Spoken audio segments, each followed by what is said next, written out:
योग वशिष्ठ का उत्पत्ति प्रकरण का आज का टॉपिक है युद्ध का वर्णन तथा उभय पक्ष को सहायता देने वाले विभिन्न जनपदों और स्थानों का उल्लेख।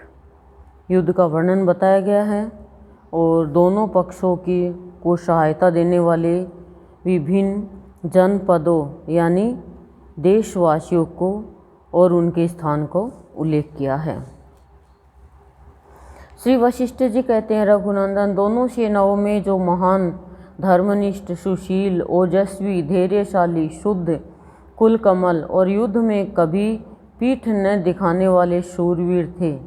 वशिष्ठ जी उनकी महिमा बता रहे हैं। जो युद्ध करने वाले सैनिक थे वो धर्मनिष्ठ थे, सुशील थे, ओजस्वी थे, धैर्यशाली थे और शुद्ध कुलकमल यानी अपने कुल के लिए कमल के जैसे पवित्र थे और युद्ध में कभी भी पीठ दिखाने वाले शूरवीर, पीठ न दिखाने वाले शूरवीर थे वो। उनमें परस्पर द्वंद्व युद्ध होने लगा। वे मेघों के समान गर्जना करते हुए एक दूसरे को निगल जाने के लिए उत्सुक हो, दो नदियों के वेग युक्त प्रवाह के समान एक दूसरे से भिड़ते और टकराते थे। द्वंद्व युद्ध हो रहा था आपस में, मतलब कोई शस्त्रों से नहीं, आपस में। और कह रहे हैं इतनी तेज युद्ध हो रहा था कि जैसे दो नदी उत्सुक हो बहती है, ऐसे वो नदियों के वेग युक्त प्रवाहों के समान दूसरे से भिड़ते और टकराते। चक्रधारी योद्धा चक्रधारियों से उलझ गए, जिनके हाथ में चक्र था वो। धनुर्धर वीर धनुर्धर से भिड़ गए।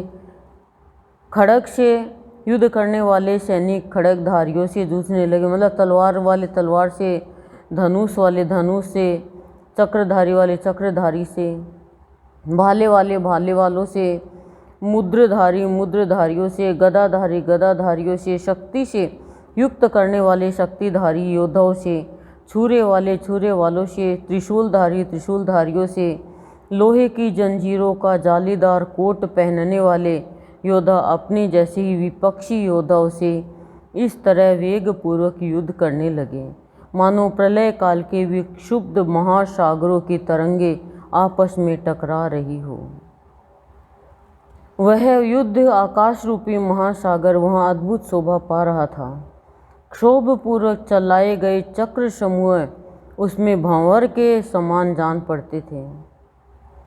वहाँ बहने वाली वायु में बाण रूपी जल के कण व्याप्त हो रहे थे और आयुध रूपी मगर उसमें सब और विचर रहे थे।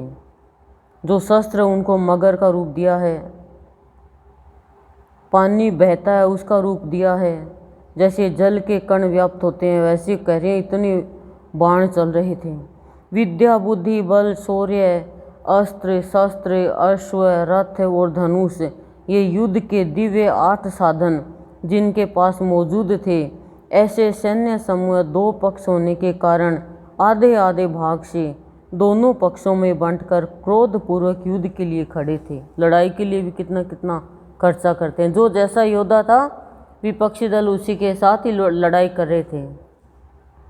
वे दोनों नरेश विदुरथ और सिंधुराज भी तदनुसार ही स्थित थे। 2 देश राजा थे, एक विदुरथ और सिंधुराज।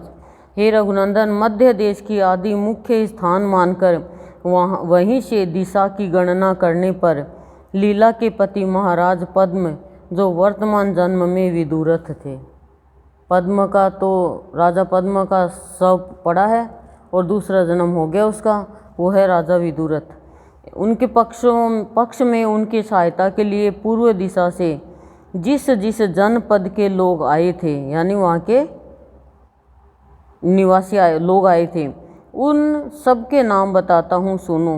पूर्व दिशा में स्थित जो कौशल, काशी, मगध, मिथिला, उत्कल, मेखल, करकर, मुद्र, संग्राम, शौंडक, मुख्य, हिम, ये अनेक नाम है। कौन सी दिशा से? पूर्व दिशा से जो आए उनके ये नाम बताए हैं। इनके निवासी योद्धा राजा की सहायता के लिए आए। इनके शिवा पूर्व दिशा में जो माल्यवान शिबी, फिर है कि वहाँ के निवासी भी राजा पद्म के पक्ष में पधारे। अब कह रहे हैं पूर्व दक्षिण दिशा में जो विंध्य आदि के निवासी थे वे भी आए। इनके अतिरिक्त चेदी, वत्स, दशाण आदि ये नाम है, वो भी उनकी लीला के पति की सहायता में आए। फिर करें, हे रघुनंदन, दक्षिण दिशा में जिन जिन देशों के नरेश लीलापति के सहायक थे उनके नाम इस प्रकार है। दक्षिण दिशा से जो आए उनके नाम हैं विंध्य, कुसुमापीड, महेंद्र, दुर्दुर, मलय और सूर्यवान। इन 6 पर्वतों के आसपास जो समृद्धिशाली गणतंत्र राज्य थे वहाँ के सैनिक भी वहाँ पधारे थे। इनके सिवा और इतने नाम दिएंगे कि वो सब